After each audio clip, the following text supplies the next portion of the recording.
जय हिंद बच्चों। मैं आज आया हूँ फिर से दूसरा चैप्टर 1.1 का क्वेश्चन नंबर 2 का क्वेश्चन नंबर 1 लेकर के। 1 का पहला वीडियो मैं बता चुका हूँ पिछले क्लास में, और आज हम आपको बताएंगे क्वेश्चन नंबर 2। ये यहाँ पे लिखा गया है क्वेश्चन नंबर 1 और ये क्वेश्चन नंबर 2 है। ठीक है, 2 का 2। अब समझिए ध्यान से, ये 2 का 2 जो है हम इसको कैसे सॉल्व करेंगे। क्वेश्चन बहुत आसान है। क्वेश्चन में कह रहा find the LCM and HCF of the following pair of integers. क्या निकालने का रहा है कि क्वेश्चन को ना आप लोग कभी भी एक बार पूरा क्वेश्चन को मत पढ़िए, क्वेश्चन को हमेशा पार्ट बाय पार्ट पढ़िए। उससे क्या होगा ना, आपको समझ में अच्छी तरह से आएगा और आप क्वेश्चन को खुद से सॉल्व कर लीजिएगा। क्वेश्चन को यदि बच्चे पढ़ के समझ गए तो बच्चा सॉल्व कर लिया, समझ नहीं पाया तो वो सॉल्व नहीं कर पाएंगे। सबसे प्रॉब्लम होता है सीबीएसई के बच्चों में, वो क्वेश्चन को पढ़ के समझ नहीं पाते हैं कि क्वेश्चन क्या रहा है।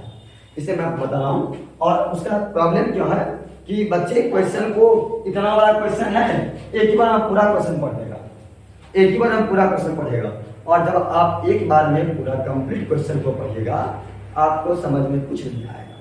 इसलिए मेरे प्यारे बच्चों, मेरा आपसे कहना है कि आप जब भी क्वेश्चन को रीड करते हैं तो पार्ट बाय पार्ट रीड कीजिए। Find the LCM and HCF of the following pair of integers.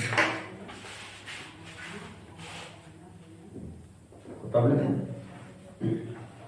देखिए तो हाँ, and verify the LCM and HCF equal to product of two number. फिर इसको वेरीफाई कीजिए कि मेरा जो एलसीएम और एचसीएफ है और जो नंबर है, जिस नंबर का हमने एचसीएफ एलसीएम निकाला है, क्या वो दोनों का दोनों मेरा आंसर सही है कि नहीं। एग्जाम्स में आपके पास आंसर शीट नहीं होंगे तो आप वहां पे कैसे चेक कीजिएगा। हम आपको एक टेक्निक बता रहे हैं जो कि आपके बुक्स में पहले से दे रखा है। इस फॉर्मूला के माध्यम से, प्रोसेस से आप उसको खुद से चेक भी कर सकते हैं कि जो मैंने बनाया है वो सही है या गलत है। उसको आप खुद चेक कर सकते हैं। समझिएगा ध्यान से। सबसे पहले क्या करेंगे हम लोग, 510 का करेंगे हम लोग प्राइम फैक्टर, और 92 का करेंगे प्राइम फैक्टर। 510 का मैंने प्राइम फैक्टर किया इस प्रकार, आया 2 3 5 17, और 92 का करेंगे आएगा 2 2 23 23। तब तक फैक्टर करेंगे जब तक कि रिमाइंडर में 1 ना आ जाए। और एक बात और, that is the most important points of this chapter. बाबू है वो क्या बात कि एक बात याद रखना है कि जब कभी भी हम प्राइम फैक्टर करते हैं तो प्राइम फैक्टर करने के समय एक चीज का ध्यान रखना है कि हमेशा प्राइम नंबर से ही डिवाइड करेंगे। सिर्फ प्राइम नंबर से, सिर्फ प्राइम नंबर से ही डिवाइड देंगे। 2 भी प्राइम है, 23 भी प्राइम है, 2 भी प्राइम है, 3 भी प्राइम है, 5 भी प्राइम है, 17 भी प्राइम है। सर प्राइम नंबर क्या होता है, बहुत बच्चे को कंफ्यूजन होता है। प्राइम नंबर होता क्या है, मैं एक लाइन में इसका रेफरेंस देता हूं। That number which has more than, which has only 2 factor, which has only 2 factor, 1 and itself, 1 and itself। मैं लिखता हूं 23 का बाबू एक फैक्टर है 1 और एक फैक्टर है 23। मैं लिखता हूं यहाँ पे 2 का बाबू एक फैक्टर है 1, एक फैक्टर है 2। मैं लिखता हूं यहाँ पे 5 का बाबू एक फैक्टर है 1 और एक फैक्टर है 5। That is the prime number. Are you understand? Okay, next मैं बता रहा हूं, इसके बाद समझिए ध्यान से। जब मैं इसका प्राइम फैक्टर कर लिया, उसको प्राइम फैक्टर के रूप में लिख देंगे। इसको लिख दिया ऐसे, 510 510 equal to 2 into 3 into 5 into 17। ये इसका प्राइम फैक्टर के रूप में लिख दिया। 92 को भी मैं प्राइम फैक्टर के रूप में लिख दिया 2 इंटू 2। लेकिन बाबू एक बात याद रखना, जब कभी भी ना आप इसको जब लिखिएगा, जब मान लीजिए यहाँ पर 92 में 2 आया है 2 टाइम्स, 2 बार आया होगा फैक्टर में, तो आप ना इसको ऐसे नहीं लिखिए। ये बच्चा होगा मेथड्स है, क्लास 6 7 तक ही चलेगा। आप स्टैंडर्ड 10th के स्टूडेंट्स हो, एट फर्स्ट आपको मेंशन करना होगा प्रोसेस, नहीं तो फिर आपको आपका आंसर सही होगा पर आपको मार्क्स नहीं मिलेगा। और जब आंसर सही है और मार्क्स नहीं मिला तो फायदा क्या होगा बना करके, कोई फायदा नहीं। तो वही वाला बात हो गया, भोज भी खाए और पेट भी नहीं भरा। इसे ऐसा नहीं होना चाहिए। देखिए ध्यान से, मैं करूंगा क्या, इसको लिखूंगा ऐसे 2 पे पावर 2 क्योंकि 2 है 2 टाइम्स, और मल्टीप्लाई 23। ओके बाबू ध्यान समझिएगा। अब हम लोग क्या करेंगे, अब हमें इसका निकालना है एलसीएम।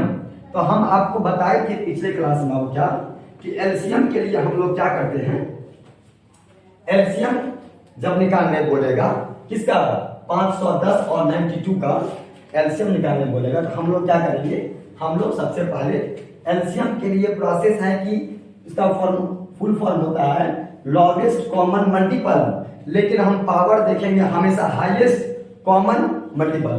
तो हाईएस्ट पावर देखिए इसमें आप देखिए पहले, इसमें ये देखिए कि इसमें और इसमें सबसे कॉमन क्या है, कॉमन है सर 2 लिख दिया।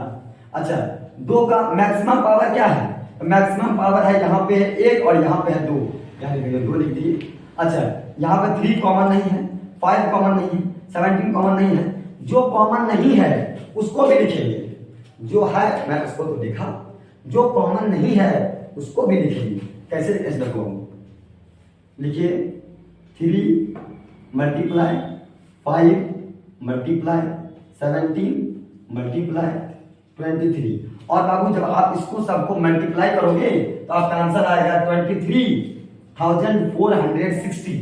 कितना आएगा मल्टीप्लाई करके, 23,460। और उसके बाद फिर आपको निकालना है उसी नंबर का, ये आपका आ गया एलसीएम, ये आपका आ गया एलसीएम किसका, 510 और 92 का, और उसी नंबर का निकालना है आपको क्या, एचसीएफ। बाबू एचसीएफ के लिए फॉर्मूला होता है क्या,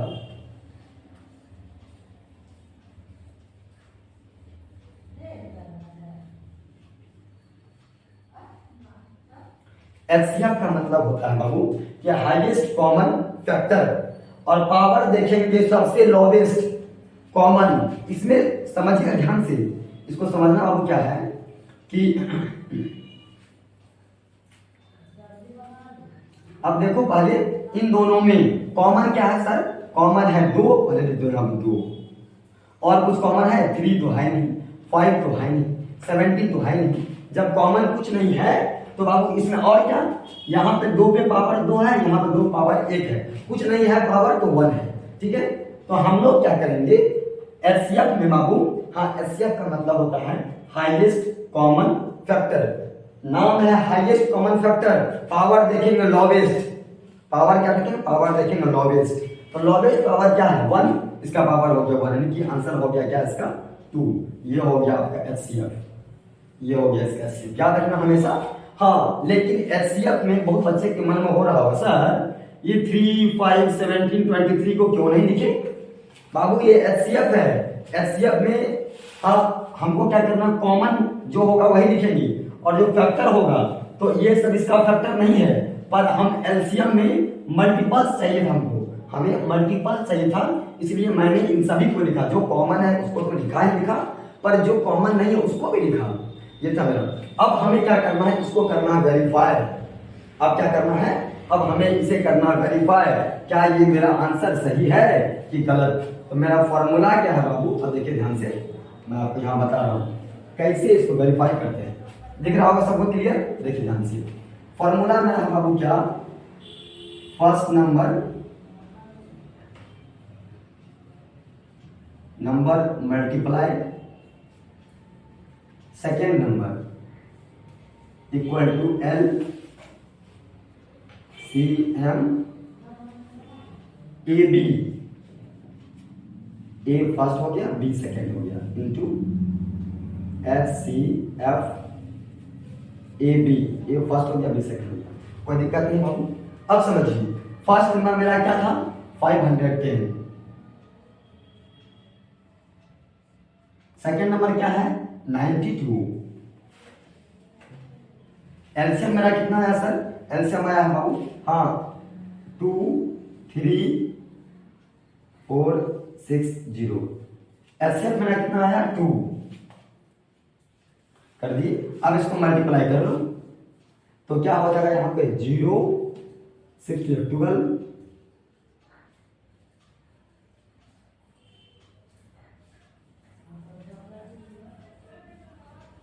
कितना आया 46,920। ठीक है, अब मैं फिर चेक कर लेता हूं।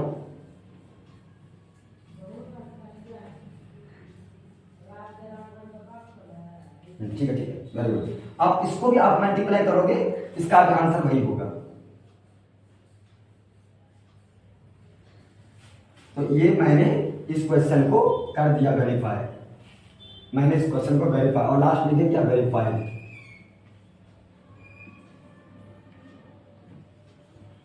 ये और भी मैं बता रहा एक बात, जिन बच्चों को इस कंप्लीट चैप्टर का बेसिक नोट्स का पीडीएफ चाहिए, वो बच्चे मेरे इस नंबर पे आप मुझे व्हाट्सएप करेंगे, मैं आपको कंप्लीट इसका बेसिक नोट्स मैं भेज दूंगा। ठीक है, मेरा नंबर है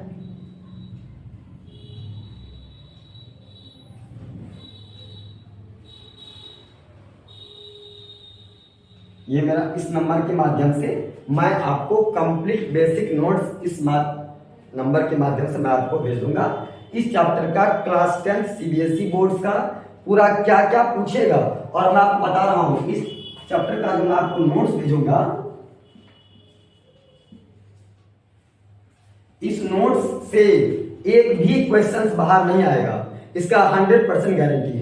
इसके अंदर में ही रहेगा जितना रहेगा, क्योंकि बहुत ही बेहतरीन ढंग से डिजाइन किया गया उस नोट्स को इन न्यू सिलेबस, न्यू पैटर्न पे, न्यू एग्जाम पैटर्न और न्यू सिलेबस के अकॉर्डिंग बहुत ही बेहतरीन ढंग से बनाया गया है।